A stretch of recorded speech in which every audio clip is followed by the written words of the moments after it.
Hello, welcome back to the Chess Mindset. In this video, I have a very interesting checkmate in 2 puzzle that uses a very important concept known as a pin.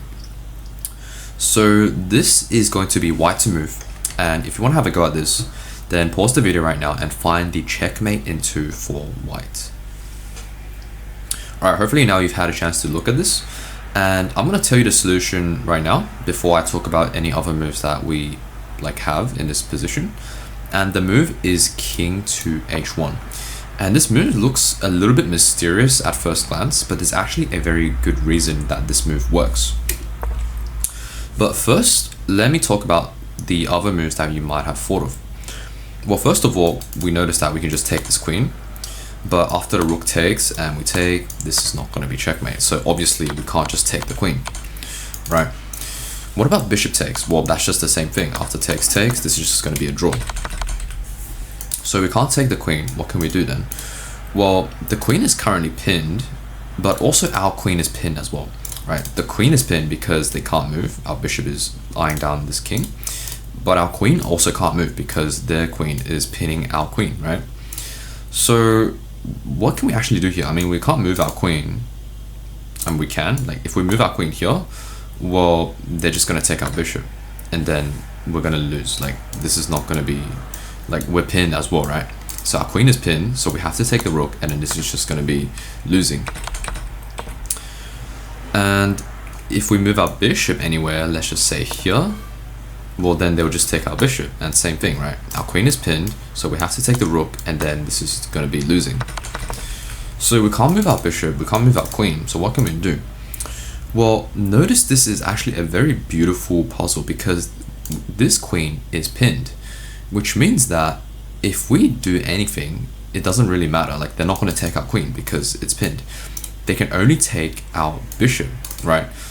So if we move our king, let's just say anywhere, like here, for example. Well, here doesn't really work because after they take, it's going to be check. So we have to try not to get checked. What about here then? Well, they can play rook here and give us this check. So it seems like we have to make a king move. But where do we move our king? Well, if we move it onto any of these squares, then they'll just give us a check with the rook, and then this is obviously not going to be a mate in 2 puzzle, right? And if we move our king here, right, we covered this, right? They'll just take our bishop and give us a check. If we move our king here, they'll still take our bishop, and we are still pinned, right? Our queen is still pinned, so we can't actually do anything. We can take, but then we're just going to lose. So the crucial thing to notice here is to move our king into a spot where we don't get pinned right after they move their queen. So we have to move it onto either of these 3 squares. Now, what happens if we move it to, let's say, h3? Well, this doesn't work, obviously, because they'll take our bishop and give us a check. Okay, so what about h2? Well, actually, this is where things get a little bit interesting because this is actually going to be a mate in 3 puzzle, right? So let me explain this, right? So if we move our king to h2, it's still going to be checkmate, but it will take 3 moves, and let me explain why. So if they take our bishop, then obviously we can just play queen to h6, and this is checkmate, right? King has no squares.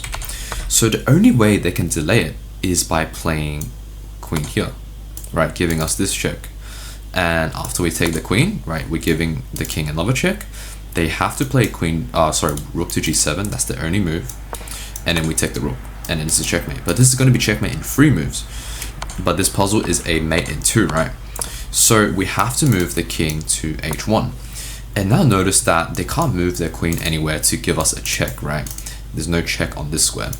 And if they take our bishop, then we can just go queen to h6, and this is checkmate. King has no squares. And the beautiful thing about this is this queen is pinned, so it can't go anywhere else.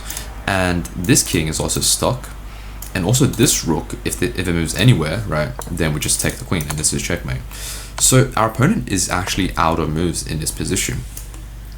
They can't move the queen anywhere because we will just take the queen. Sorry, we're not taking the queen, we're going queen to h6, and this is checkmate, right? But the beautiful thing about king to h1 instead of, let's say, king to g1 is that after they take our bishop, our queen is pinned, right? We can't move our queen anymore. So to prevent that, we have to get it out of this pin, which means moving it to h1. And then after like the queen takes, then we just have queen to h6, and this will be checkmate. So hopefully now you understand why this puzzle works and why king to h1 is the correct move. But hopefully you enjoyed this puzzle. This was a pretty good puzzle in my opinion, right? There was a lot of like tactical ideas of like getting pinned.